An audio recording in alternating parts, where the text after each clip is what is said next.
Murid Yesus dalam program Baca Alkitab bersama kelompok Bible Study Ladies of the Fellowship. Kita akan coba mengeksplor kitab Yohanes 11 dengan pertolongan Roh Kudus.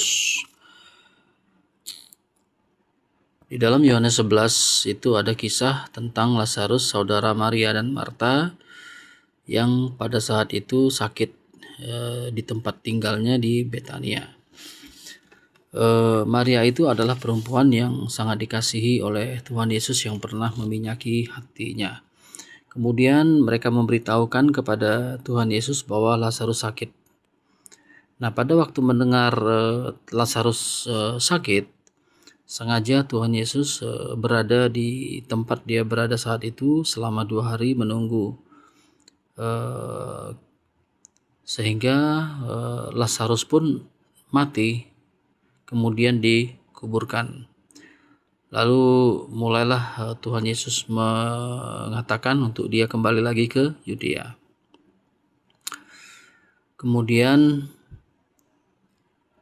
Tuhan Yesus bertemu dengan, di ayat yang ke-11 Tuhan Yesus mengatakan bahwa Lazarus saudara kita itu telah tertidur, tetapi aku pergi ke sana untuk membangunkan dia dari tidurnya. Jadi di pandangan Tuhan Yesus memandang Lazarus dari kacamata rohani, sehingga dia melihat bahwa rohnya Lazarus sedang tertidur.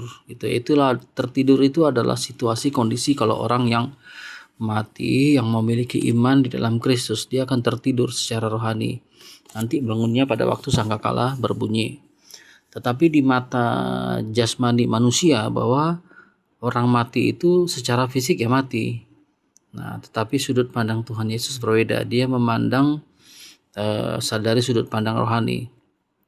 Makanya dia berkatakan Lazarus tertidur. Jadi mati di hadapan Tuhan itu sebenarnya secara roh dia tertidur. Jadi itulah gambaran bagaimana manusia pada waktu mati sebenarnya rohnya tertidur, tidak melakukan apa-apa. Itu bagi yang mati di dalam Kristus, ya. Kemudian di ayat ke-25 itu dikatakan, mereka mengatakan bahwa sebelumnya bahwa kalau Yesus datang maka sebenarnya Lazarus itu tidak perlu mati. Tetapi pada kenyataannya Lazarus sudah mati, dan mereka memberitahukan kepada Yesus bahwa Lazarus secara fisik itu mati. Tetapi jawab Yesus, akulah kebangkitan dan hidup, barang siapa percaya kepadaku, ia akan hidup walaupun dia sudah mati. Jadi katakan gitu ya, akulah kebangkitan dan hidup. Jadi Yesus itu adalah kebangkitan. Barang siapa yang percaya kepadaku, ia akan hidup walaupun dia sudah mati. Itu artinya apa? Kalau orang yang sudah mati secara rohani karena dia keturunan Adam, maka pada waktu dia percaya kepada Yesus, maka dia akan beroleh hidup. Nah, itu ya. Terus yang kedua, dan setiap orang yang hidup dan yang percaya kepadaku tidak akan mati selama-lamanya. Jadi orang yang sudah hidup dan percaya kepada Yesus, dia tidak akan mati secara rohani selama-lamanya. Tapi tetap secara fisik dia akan mati, tetapi secara rohani dia tidak akan mati selama-lamanya. Kemudian di ayat yang ke Marta juga mengakui bahwa dia adalah Mesias dan hidup. Di ayat yang ke-41 di situ dijelaskan bahwa maka Tuhan Yesus minta supaya dia dibawa ke makamnya si Lazarus. Kemudian mereka mengangkat batu itu, lalu Yesus menghadap ke atas dan berkata, Bapa. Jadi Tuhan Yesus mengucap syukur kepada Bapa karena Bapa telah mendengarkan anak, sudah mendengarkan Yesus. Terus dikatakan, aku tahu bahwa engkau selalu mendengarkan aku, tetapi oleh karena orang banyak yang berdiri di sini mengenal aku mengatakannya supaya mereka percaya bahwa engkaulah yang telah mengutus aku. Jadi pada waktu itu Tuhan Yesus mengatakan bahwa tujuan semua dari itu adalah supaya mereka percaya bahwa Yesus adalah yang diutus.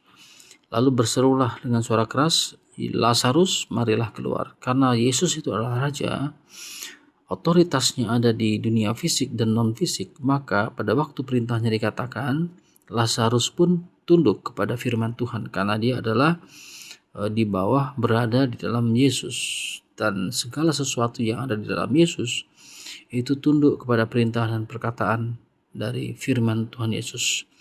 Kemudian Lazarus yang tadi sudah mati, bagian tubuhnya yang sudah tidak berfungsi dan saraf-sarafnya sudah mati, otot-ototnya sudah mati, otomatis pada waktu dia mendengarkan firman itu adalah yang menghidupkan, maka seluruh bagian otot-otot, saraf-saraf, semua yang sudah mati menjadi hidup.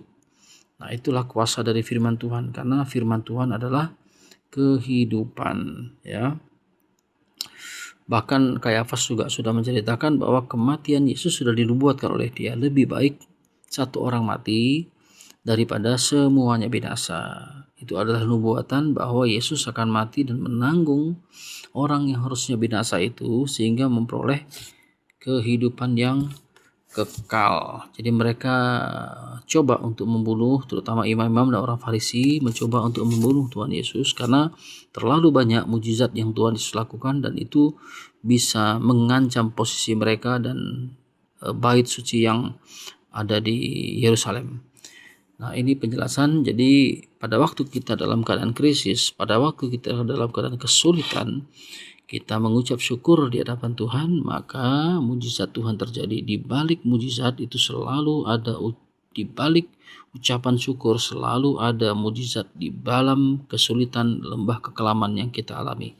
Tuhan Yesus memberkati.